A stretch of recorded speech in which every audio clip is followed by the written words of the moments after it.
आपण 7व्या आठवड्याची सुरुवात करू. आपण आता आणखी प्रगत डायनॅमिक पाहत आहोत जे वेव्हफॉर्म्स दर्शवू शकतात. उदाहरणार्थ हा संपूर्ण आठवडा हे संपूर्ण आठवडाभर तरंगांचे प्रतिबिंब आणि प्रसारणाबद्दल काय असू शकेल. मला असे वाटते की काही वेव्हफॉर्म आहे जे चा प्रचार करीत आहे ते डाव्या बाजूला आणि x च्या समान 0 वर असे म्हणू. या आकृतीमध्ये दर्शविल्याप्रमाणे मध्यम मध्ये बदल झाला आहे. जेव्हा वेव्हफॉर्म या सीमापर्यंत पोहोचते तेव्हा त्यातील भाग दुसऱ्या माध्यमात प्रसारित केला जाईल. जेव्हा x पॉझिटिव्ह x असेल तेव्हा शून्यापेक्षा मोठे दुसरे माध्यम असेल आणि त्याचा एक भाग असेल जो परत पहिल्या माध्यमात परावर्तित होईल जो शून्यापेक्षा कमी x शी संबंधित असेल. त्यामुळे x हे अर्थातच स्थान आहे आणि आपण एका मितीय वेव्हच्या स्वरूपाशी व्यवहार करत असल्याने केवळ हेच वेव्हच्या गतिशीलतेबद्दल बोलण्यासाठी पुरेसे आहे. म्हणून ही एक मानक परिस्थिती आहे ज्यावर आपण काम करणार आहोत. म्हणून जर आपण स्ट्रिंग नावाच्या मानक उदाहरणाचा विचार केला तर आपण आपली गणना सुरू करण्यापूर्वी आपण काही उदाहरणे पाहू. हे सांगण्यासारखे आहे की आपल्याला x वर शून्याच्या समान माहिती आहे. अचानक स्ट्रिंगची सामग्री बदलली आहे कारण या सर्व समस्यांमध्ये जिथे ची वेव्ह स्ट्रिंगवर सुरू केली जाते माध्यम म्हणजे स्वतः स्ट्रिंग आहे आणि स्ट्रिंगच्या माध्यमात काही वेव्हफॉर्म आहेत जे शून्याच्या बरोबरीने x वर प्रवास करत आहेत. अचानक स्ट्रिंग बदलली आहे त्यामुळे हे शक्य आहे की उदाहरणार्थ तुम्ही x साठी शून्यापेक्षा x कमी आणि जास्त जाडसाठी स्ट्रिंग x शून्यापेक्षा मोठी असू शकते. त्यामुळे अचानक वेव्ह स्वतःला वेगळ्या माध्यमात शोधते जेव्हा ती x शून्यापेक्षा कमी ते x शून्यापेक्षा जास्त असते. हे एक उदाहरण आहे जे तुम्ही लक्षात ठेवू शकता परंतु अशी अनेक उदाहरणे आहेत. उदाहरणार्थ नियमितपणे जेव्हा प्रकाश एका माध्यमापासून दुसऱ्या टोकापर्यंत प्रवास करतो किंवा ध्वनी लहरी एका माध्यमातून दुसऱ्या माध्यमापर्यंत प्रवास करतो तेव्हा काय घडते याबद्दल चर्चा करावी लागेल. म्हणून ही ची टिपिकल उदाहरणे आहेत जेव्हा वेव्ह दोन भिन्न माध्यमांमधील सीमा पूर्ण करतात आणि ते एका माध्यमापासून दुसऱ्या माध्यमापर्यंत प्रवास करतात आणि असे देखील बरेचदा घडते जेव्हा अशी गोष्ट घडते पहिल्या माध्यमातच प्रतिबिंब असते. म्हणून मी या खोलीत जे काही बोलतो त्यातले काहीसे माझ्या शेजारी दुसऱ्या खोलीत ऐकले आहे. सोप्या भाषेत कारण लाटा निर्माण होऊन ध्वनी लहरी निर्माण झाल्या ते भिंतीवर आदळतात त्याचा एक भाग प्रसारित होतो आणि त्याचा काही भाग अर्थातच परत परावर्तित होतो. म्हणून मी म्हणू शकतो की मध्यम मध्ये एक शून्यापेक्षा कमी x शी संबंधित आहे. स्ट्रिंगचा प्रतिबाधा z1 आहे आणि मध्यम 2 मध्ये x0 प्रतिबाधा z2 पेक्षा जास्त आहे. म्हणून जेव्हा मी म्हणतो की वेव्ह मध्यम 1 मध्यम 2 वरून जात आहे ती प्रत्यक्षात स्ट्रिंगमधून जात आहे जी प्रतिबाधा z1 द्वारे दर्शविली जाते. समरोध z2 द्वारे वैशिष्ट्यीकृत असलेल्या दुसऱ्या स्ट्रिंगवर या वेव्ह इक्वेशनसह कार्य करणे सुरू राहील आणि या वेव्ह प्रश्नांचे निराकरण जे फक्त स्थिती आणि वेळेचे कार्य म्हणून y आहेत. आता अतिरिक्त गुंतागुंत अशी आहे की आपण एका प्रकारच्या माध्यमातून दुसऱ्या प्रकारच्या माध्यमाकडे जात आहोत त्यामुळे मला अडथळ्यांची ही कल्पना पुन्हा सांगू दे की माझ्याकडे स्ट्रिंग आहे. मला स्ट्रिंगच्या दुसऱ्या टोकाला बाउंड्री कंडिशन काय आहे याची काळजी करण्याची आवश्यकता नाही परंतु शेवटी मी ते दोलन आणि देत आहे आणि मी असे मानतो की स्ट्रिंगमध्ये एक समान टेन्शन आहे त्यामुळे मी येथे दिलेली जबरदस्ती स्ट्रिंगद्वारे वेव्हप्रमाणे पसरते. अशा स्थितीत आम्ही x बरोबर 0 वर बलांची बरोबरी केली त्यामुळे तुम्हाला ही आकृती आठवत असेल म्हणून x समान 0 वर आम्ही बलांची समानता केली.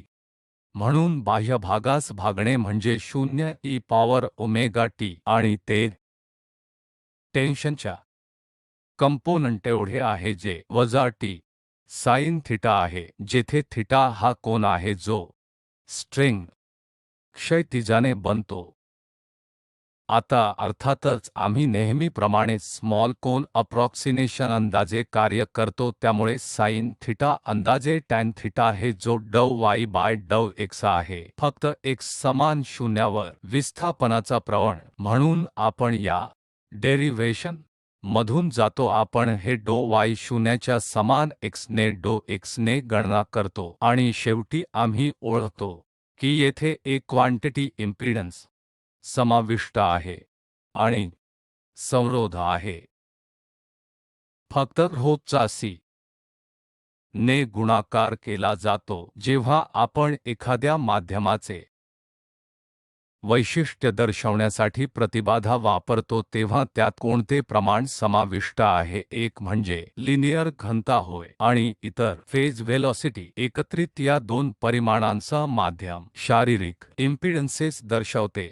वेव्हच्या प्रवाहाला माध्यम x शून्यावर येणारा रेजिस्टन्स ही माझी मिळालेली सीमा आहे, म्हणून ही सीमा आहे जिथे मीडियामध्ये बदल होईल, म्हणून शून्यापेक्षा कमी x साठी एक माध्यम आहे जे Z1 आणि Z1 ने वैशिष्ट्यीकृत आहे, जे आम्ही आताच बनवलेल्या सूत्रातून आहे। ρ1 C1 ρ1 म्हणजे लिनियर घनता ते माध्यम आहे आणि C1 हा फेज व्हेलॉसिटी आहे आणि त्याचप्रमाणे या प्रदेशात जेव्हा x शून्यापेक्षा जास्त असतो तेव्हा माध्यम हे संरोध Z2 द्वारे दर्शवले जाते, जे ρ2 ने गुणाकार केले जाईल। C2 पुन्हा RO2 म्हणजे दुसऱ्या माध्यमात लिनियर घनता आहे, त्यामुळे मला खूप दूरवरून एक वेव्ह मिळणार आहे, त्यामुळे ती माझी घटना वेव्ह असेल।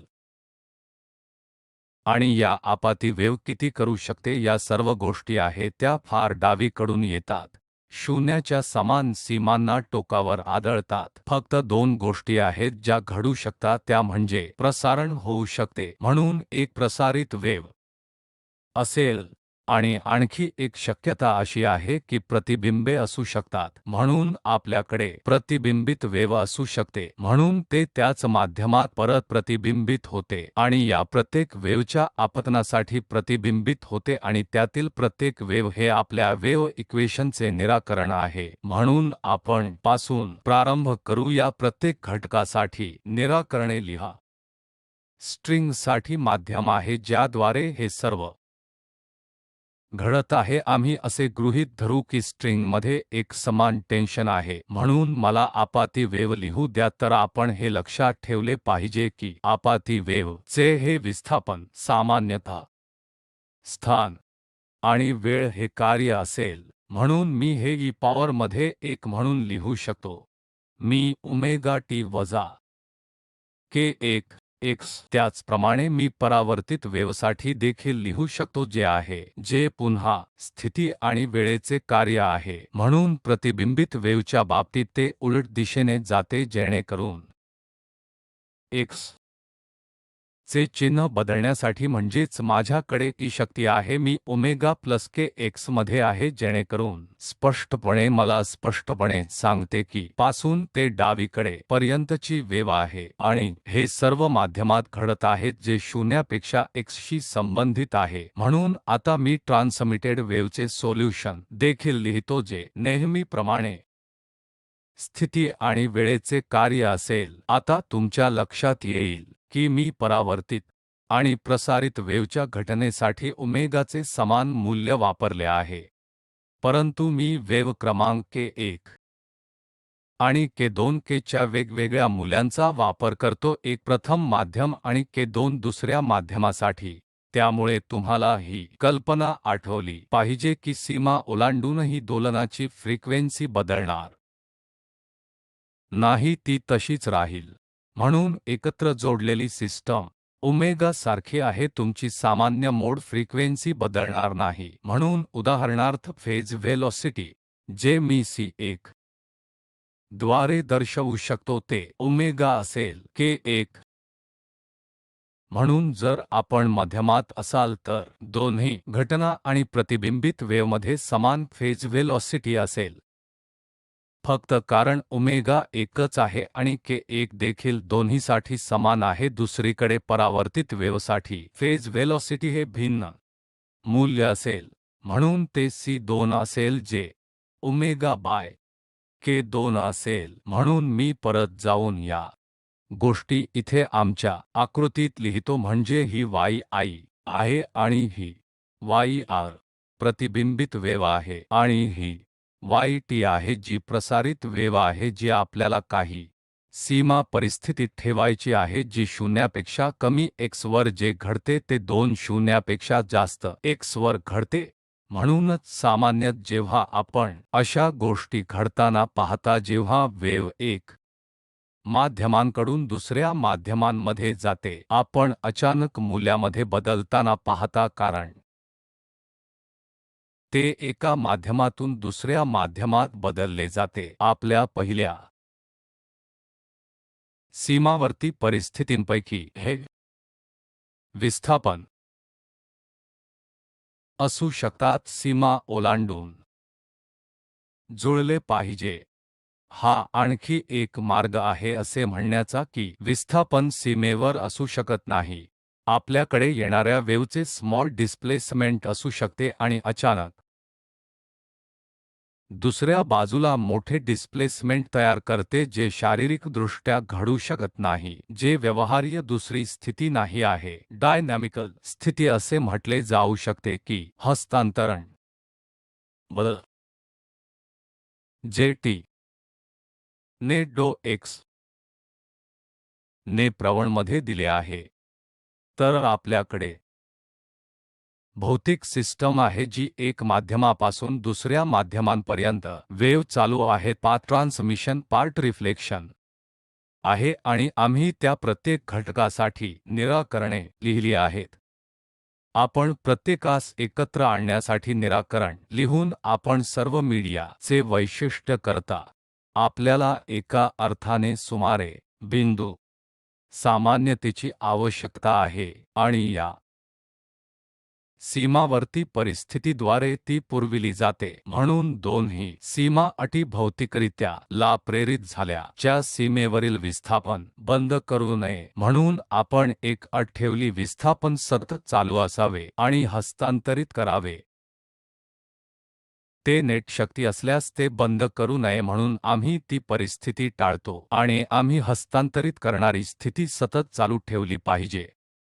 ठीक आहे. आता आम्ही आपल्या समीकरणांवरील या अटी लागू करण्यासाठी ची स्थापना केली आहे. त्यातील प्रथम असे म्हटले आहे की विस्थापन शी जुळले पाहिजे, जे खालील सूचित करते. त्यामुळे या इक्वेशनमध्ये मला फक्त x0 बरोबर x ठेवणे गरजेचे आहे आणि तुम्ही बघू शकता की ते मला 1 e power I omega T अधिक 2 पट e power I omega T समान b वेळा e power I omega T आहे आणि अर्थातच e पॉवर मी ओमेगा टी रद्द होऊ शकतो असा एक मार्ग की I ओमेगा टी शून्यावर जाऊ शकत नाही. म्हणून हे खरे आहे की 1 अधिक 1 2 वजा b0 असायला हवे, जे असे म्हणण्यासारखे आहे की 1 अधिक 1 अधिक 2 बरोबर b आहे. म्हणून ते येणाऱ्या वेव्ह च्या अँप्लिटयूड्सशी जोडते, प्रतिबिंबित वेव्ह आणि प्रसारित वेव्ह, जेणेकरून पहिल्या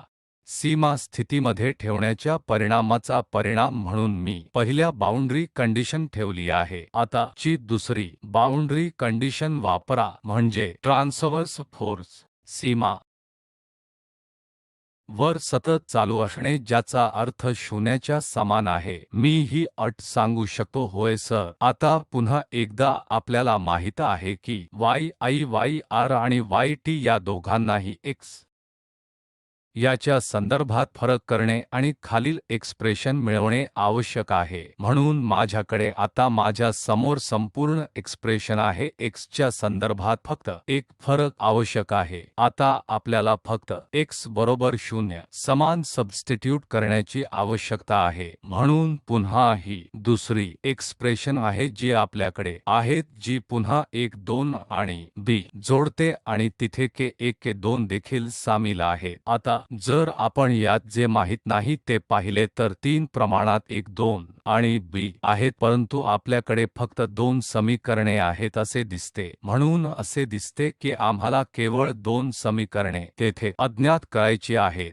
ते हे एका अर्थाने खरे आहे, परंतु आम्हाला खरोखर तिन्ही प्रमाणात माहित असणे आवश्यक नाही. ते पुरेसे आहे जर आपल्याला माहित असेल तर या परिमाणांपैकी प्रत्येक प्रमाण हे a च्या संदर्भात गुणोत्तर म्हणून आता मला ही दोन्ही समीकरणे लिहू द्या. त्या स्वरूपात माझ्याकडे 1 अधिक होते 1 2 बरोबर b हे असेल तर ते 1 अधिक a असे लिहिले जाऊ शकते, जे a बरोबर आहे इक्वेशनच्या 1 सेकंद म्हणजे वजा k1 a1 अधिक k1 a2 बरोबर वजा k2 इनटू b आणि ते मला वजा k1 अधिक k1 ते 1 पर्यंत 1 जे 1 च्या बरोबर आहे 1 बरोबर b मध्ये b बरोबर 1 ठीक आहे. म्हणून हे दोन इक्वेशन या क्षणासाठी बाजूला ठेवेल. आम्ही या वर परत येऊ, परंतु या दुसऱ्या इक्वेशनवर एक क्षण फोकस करू. आता मला जे करायचे आहे ते म्हणजे Z1 आणि Z2 या प्रतिबाधांचा परिचय करून द्यायचा आहे. त्यामुळे तुम्हाला आठवत असेल की आम्ही सांगितले की इम्पीडन्स Z हे माध्यमाचे वैशिष्ट्य आहे. त्यामुळे कुठेतरी इम्पीडन्सेस ला हे इक्वेशन प्रविष्ट करावे लागेल. तर खरं तर आपण काय केले पाहिजे ते परत जा आणि जे होते ते समाविष्ट करा जे आपण या इक्वेशन पासून खरोखर रद्द केले. म्हणून मला हे इक्वेशन पुन्हा लिहू द्या किंचित वेगळ्या प्रकारे. म्हणून मी t ला पर्यंत गुणत आहे जो स्ट्रिंग मधील एकसमान टेन्शन आहे आणि हे k1 c1 आणि k द्वारे ओमेगाचा पर्याय सबस्टिट्यूट करेल पर्यंत ओमेगा c2 म्हणून z1 z2 इतर 2 मीडिया. आता मी ओमेगा रद्द करू शकतो आणि तो पुन्हा वेगळ्या प्रकारे लिहू शकतो. मी z1 कॉमन घेऊ शकतो म्हणजे 2 वजा 1 1 म्हणजे वजा 2 मध्ये b मध्ये. म्हणून आता पुन्हा मी संपूर्ण भागाला एकाने भागते. अशा वेळी हे इक्वेशन z1 मध्ये 1 वजा 2 द्वारे 1 z2 मध्ये b मध्ये 1 होईल. आता माझ्याकडे हे इक्वेशन आहे आणि दुसऱ्या स्थितीत मला हे इक्वेशन या बिंदूपासून मिळाले आहे. मला एका एकाने 1 आणि b द्वारे 2 साठी निराकरण करण्याची आवश्यकता आहे. या निकालांमध्ये एक गोष्ट लक्षात घेण्यासारखी आहे की हे गुणोत्तर 2 बाय 1 आहे जे रिफ्लेक्शन कोएफिशियंट आहे आणि ट्रान्समिशन कोएफिशियंट b बाय 1 आहे. दोन्ही ओमेगापासून स्वतंत्र आहे. तुमची सामान्य फ्रिक्वेन्सी किती आहे हे महत्त्वाचे नाही. जर द्वितीय माध्यम ने मोठा रेजिस्टन्स केला तर काय होईल, जे असे म्हणण्यासारखे आहे की दुसऱ्या माध्यमाची संरोध अनंत आहे, अत्यंत मोठी. म्हणून आपल्या अंतर्ज्ञानाने आपल्याला हे सांगायला हवे की जर ते प्रचंड प्रभावी ठरले तर वेव्ह दुसऱ्या माध्यमात जाऊ शकणार नाही. सूत्रांमधून ते खरे आहे का ते तपासावे लागेल. म्हणून इथे जर मी या सूत्राकडे परत गेलो जे b ने एक ट्रान्समिशन कोएफिशियंट आहे, जर मी अंश आणि भाजक z2 ने भागले तर माझ्याकडे 1 पर्यंत बी असेल 2 जेड हे जेड पर्यंत 1 अधिक जेड 2 मला संपूर्ण जेड 2 ने भागू द्या म्हणजे माझ्याकडे 2 जेड 1 ने जेड 2 भागिले जेड 1 ने जेड 2 अधिक 1 असेल जर तुम्ही जेड ही मर्यादा अनंताकडे नेली तर कळेल मला अंश मध्ये 0 मिळणार आहे आणि जेड द्वारा जेड 1 0 अधिक 1 असेल म्हणून मला 0 मिळेल जे शून्याच्या समान आहे म्हणून ते मला सांगते की ट्रान्समिशन कोएफिशियंट 0 जेड 2 अनंत आहे हे आपल्या अंतर्ज्ञानाशी खूप सहमत आहे की जर दुसरे माध्यम जेड 2 अनंताकडे जाण्यासाठी अनंत प्रतिबाधा देत असेल तर एक प्रसारित वेव्ह असावी हा एक सोपा प्रश्नसंच आहे फक्त अंशात जेड 2 ने भागा आणि भाजक 1 2 ने 1 तुम्हाला देईल जेड 1 वजा 2 ने जेड 1 अधिक जेड 2 असे म्हणूया आणि जर मी जेड 2 ने भागले तर ते 0 वजा 1 भागिले 0 अधिक 1 होईल आणि ते मला वजा 1 देईल म्हणून 1 2 वजा च्या बरोबर 1 म्हणून 1 2 प्रतिबिंबित अँप्लिट्यूड आहे आणि एक येणाऱ्या वेव्हचा आयाम आहे म्हणून येथे कोणतीही गोष्ट प्रसारित केली जात नाही आणि जेव्हा असे प्रतिबिंब घडते जेव्हा पायचा अर्थ बदलतो तेव्हा आपण या समस्येमध्ये येथे जे पाहतो ते म्हणून संपूर्ण वेव्ह प्रतिबिंबित होते जेव्हा जेड अनंताकडे झुकते तेव्हा काहीच प्रसारित केले जात नाही आर हे वजा 1 आहे आणि टी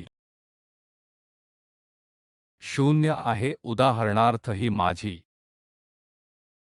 सीमा शून्याच्या समान आहे आणि माझ्याकडे एक आर्बिट्ररी वेव्ह पॅकेट आहे असे काहीतरी दिसते जे असे दिसते जे या दिशेने जात आहे ती माझी घटना व्ही वेव्ह आहे आणि जेव्हा ते सीमा गाठते जर जेड 2 हे अनंत आहे आणि जेड 1 हे प्रतिबाधाचे काही मूल्य आहे असे गृहीत धरले तर आपण ते पाहू म्हणून या वेव्हचा एक भाग आधीच प्रतिबिंबित झाला आहे आणि तो वजा चिन्हाने बाहेर आला आहे आणि सीमेशी संवाद साधल्यानंतर वेव्ह काहीसे असे दिसेल आणि ती या दिशेने प्रवास करत असेल म्हणून मी येथे काय काढले आहे जेव्हा ते सीमेवर संवाद साधते आणि हे सर्व झाल्यानंतर बराच काळ होते आपणास लक्षात येईल की केवळ एक आउटगोइंग वेव्ह आहे जी येणारी वेव्हसारखी आहे परंतु अँप्लिट्यूडचे साइन बदलले आहे जर जेड 2 अनंत असेल तर असेच होते जर जेड 2 ही अनंतता नसती तर या वेव्ह दुसऱ्या प्रदेशात गेली असती दुसऱ्या शब्दात आकृती अशी काहीतरी रेखाटली गेली आहे ही माझी येणारी वेव्ह आहे आणि कदाचित ती सीमारेषेशी संवाद साधते तेव्हा एक भाग आहे जो वेगळ्या अँप्लिट्यूडने ओलांडला आहे आणि एक भाग असा गेला आहे त्यामुळे येथे लहान अँप्लिट्यूड वेव्ह असेल आणि येथे आणखी एक लहान अँप्लिट्यूड वेव्ह असेल या सीमेशी संवाद साधल्यानंतर बराच वेळ येथे एक भाग आहे जो या दिशेने फिरत असेल जो नंतर शक्यतो लहान अँप्लिट्यूडसह प्रसारित वेव्ह असेल आणि आणखी एक जे प्रतिबिंबित होते जे या दिशेने फिरत आहे शक्यतो घटनेपेक्षा लहान